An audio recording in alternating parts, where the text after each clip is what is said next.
Wherever you go, whatever you do, throw a little at it. Omax, Vest and Briefs.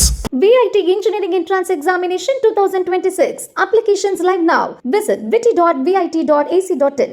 Dindigul Attur தொகுதியில் அறநிலையத்துறை கட்டுப்பாட்டில் உள்ள மாரியம்மன் மற்றும் பகவதி அம்மன் கோயிலுக்கு சொந்தமான 10 ஏக்கர் 38 சென்ட் நிலத்தை திமுகவினர் அபகரிக்க முயல்வதாக ராமரவிக்குமார் கலெக்டரிடம் புகார் அளித்துள்ளார்.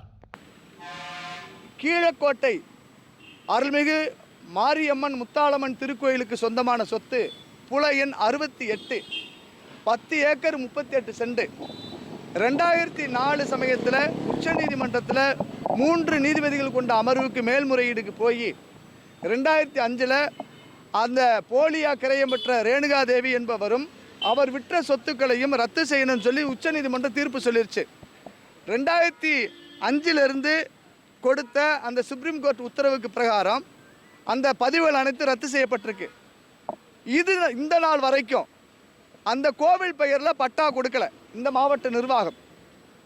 அப்படி இருக்கக்கூடிய சூழலில் திராவிட முன்னேற்ற கழகத்தை சார்ந்த ஐயா திரு ஸ்டாலின், துணை முதலமைச்சர் உதயநிதி ஸ்டாலின், ஐயா திரு பெரியசாமி, ஐயா செந்தில்குமார் மற்றும் அம்பை ரவி, இன்னொரு நபர் முருகேசன், ஒன்றிய செயலாளர்கள்லாம் சேர்ந்துட்டு இப்படி என்ன போடுறாங்கன்னா, ஐபிஆர் சுற்றுலா வேன் கார் ஓட்டுநர் உரிமையாளர் சங்கம், இது இந்து சமய அறநிலையத்திற்கு சொந்தமான சொத்து, இப்படி ஒரு பதிவு நம்பர்லாம் போட்டு இந்த 10 ஏக்கர் பூமியை 10 ஏக்கர் 38 சென்ட் உள்ள பூமியை கிரயமா சட்டவிரோதமா ஆக்கிரமிச்சு விற்பனை செய்ய முயற்சிக்கிறாங்க. சுப்ரீம் கோர்ட் சொல்லியிருக்கு, சுப்ரீம் கோர்ட் ஜட்ஜ்மெண்ட் இருந்தா இருக்கு, சுப்ரீம் கோர்ட் ஜட்ஜ்மெண்ட். அதுக்கு இடையில இழப்பீடா கொஞ்சம் இந்த ரோட்டுக்காக எடுத்த இழப்பீடுக்கு கொடுத்ததுக்கான எல்லா ஆவணங்கள் இருக்கு. இது வரைக்கும் சுமார் இன்னைக்கு மதிப்பு 50 கோடி. எவ்வளோங்க? 50 கோடி. நான் 5 வாரில் காமிக்கிறேன், என்ன திமுக சேர்த்துறாதிய. 50 கோடி 50 கோடி ரூபா சொத்தை திமுகவை சார்ந்த என் மதிப்புமிக்க எங்கள் முதலமைச்சர் படத்தெல்லாம் போட்டிருக்காங்க. நான் பொய் சொல்லலை.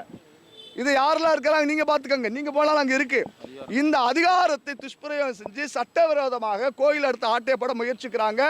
இதை தடுத்து நிறுத்தணும். பட்டா இது வரைக்கும் கோயில் பேரில் கொடுக்கல. 2004 2005 சுப்ரீம் கோர்ட் ஜட்ஜ்மெண்ட் பிரகாரம். அதனால் நான் மாவட்ட நிர்வாகத்தை சந்தித்து முறையிட வந்திருக்கேன். நடவடிக்கை எடுக்க தவறும் பட்சத்தில் 1ஆம் தேதி ஜனவரி 1 இந்த திருக்கோயில் சொத்தை திருட நினைக்கக்கூடிய திருடர்களுக்கு எதிராக உயர் நீதிமன்றத்தில் வழக்கு தாக்கல் செய்வேன். அதற்கு நடவடிக்கை எடுக்காத இந்த மாவட்ட நிர்வாகமும் பொறுப்பு. முதலமைச்சர் வரக்கூடிய சூழலில் நேரடியாக சந்திச்சு கூட இது நியாயமானு கேட்பேன். நீதிமன்றம் திறக்கணும். என்னங்க, நான் சட்டத்தின் கோவிலை நான் நாடுறேன். இப்படி கோயிலுடைய சொத்தை ஆக்கிரமிப்பது நியாயமான எங்கள் பத்திரிகை சகோதரர்கிட்ட கேட்குறேன். நிச்சயமாக நடவடிக்கை இருக்குன்னு நான் நம்புகிறேன். பிரேயர் 1 இந்த கோயில் பெயரில் இருக்கக்கூடிய இடத்துக்கு பட்டா வரணும்.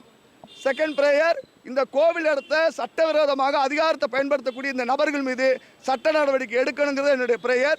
நிச்சயமாக நடவடிக்கை எடுப்பாங்க நம்புகிறேன்.